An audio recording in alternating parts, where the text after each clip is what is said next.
Okay, hi guys. So, may nakita ako sa Facebook na cabbage tuna salad. So, gagawin ko yun ngayon. Nag-shred ako ng carrots. Di na sana ako mag-post sa YouTube, pero kasi wala naman ako nakukuha views, pero may nag-comment kasi sa aking first video. So, sige na lang. Mag-post na lang. Anyway, so carrots. Pimple ko na panggitna-gitna pa sa mukha ko. Anyway. O yan. Ang bagal naman itong video na to. O. So nilagay ko na sa bowl. O, walking muna. Nag-change ng aking aesthetic. Okay. So cabbage.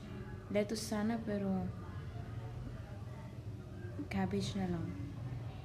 So, napakahirap i-cut. So, kalahati lang yung ginamit ko. Anyway. Okay. Ang bagal naman itong video na to.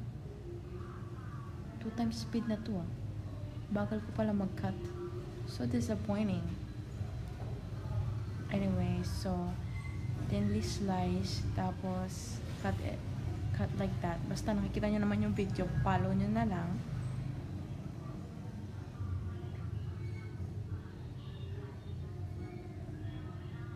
Cut pa more. Onions.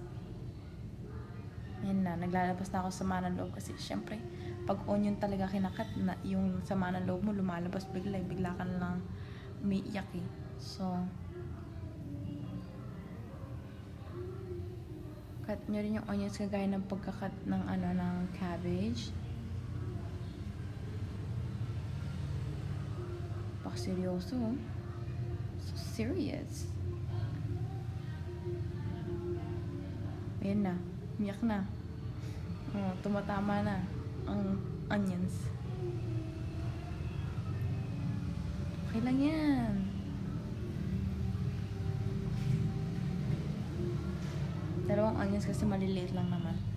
Tapang pala ng onion na yun, dapat di ko na lang nilagay kasi nung kinakain ko, lasang-lasa yung onion eh. As you can see, oh yan, tuna, canned tuna. Yung sa Walmart. Yan. Tapos salt, rock salt yan. Kala ko na padami ko yung salt kasi, tingnan mo naman, pero sakta lang pala. Tapos black pepper. Nasaan na ako? Nawala na. Oh, bumalik. Kumuha na sandok. Pink. Dapat ang sandok pink. Pag hindi pink, hindi masarap. Oh, mayonnaise. Mayonnaise na ubos na. So, kumuha ng bago. At ayaw ng bago kasi tumalsik ang bago.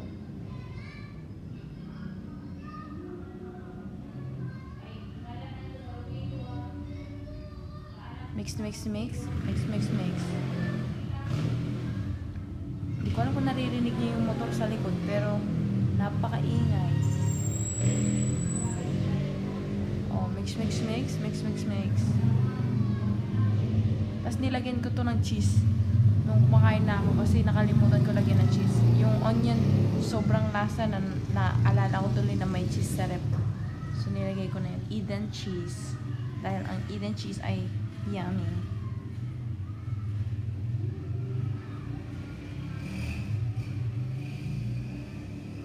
San Marino.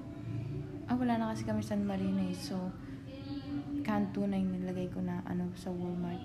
Pero parang masarap yung Century Tuna or San Marino dito. Chili. Basta yun na yan.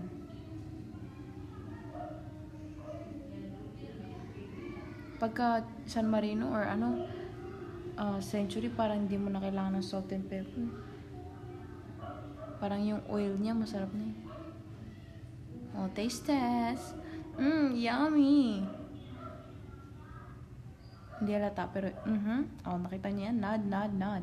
Yummy. Oh, thumbs up pa. Yummy nga. Kulit eh. Delil. Oh, kinuha ko na ng bowl ang aking nanay, ang aking lola. Dahil kakain din siya. Pag healthy ako, healthy rin siya. Healthy lahat.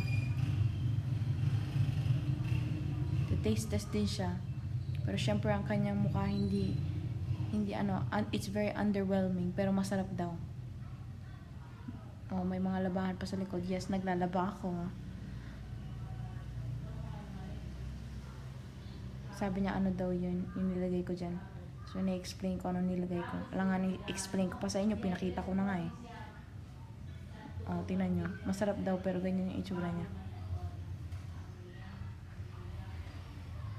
Oh, tapon pa. Masarap daw, pero natatapon niya. Sobrang sarap. Anyway, thank you for watching.